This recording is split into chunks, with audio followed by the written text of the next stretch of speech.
Welcome to back my new vlog. तो भाई आज वाली वीडियो बहुत अमेजिंग से होने वाली है। तो भाई इसमें वो तो मैंने बताई थी टीवीएस बाइक आ चुकी है। चलो भाई इस पे चलते हैं हम। और भाई इसका पिकअप भी बहुत तेज है भाई, फुल स्पीड चलते हैं भाई। ये देखो भाई, ये देखो भाई कितनी स्पीड में चल रही है हमारी बाइक। ये देखो भाई साहब, और ये भाई इसकी ड्रिफ्ट है भाई। चलो हम अपनी बाइक को लैम्बोर्गिनी के आगे खड़ी कर देते हैं और वो भी रेस देगी और भाई हम भी रेस देंगे। देखते हैं भाई किसमें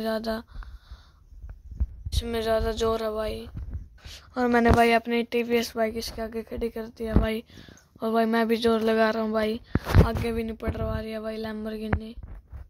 ये देखो भाई, आप देख सकते हो। और चलो भाई मैंने अपनी रेस छोड़ दी है।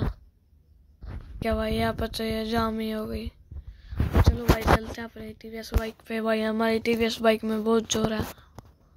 ये देखो भाई साहब। तो भाई न्यू व्लॉग में मिलते हैं भाई।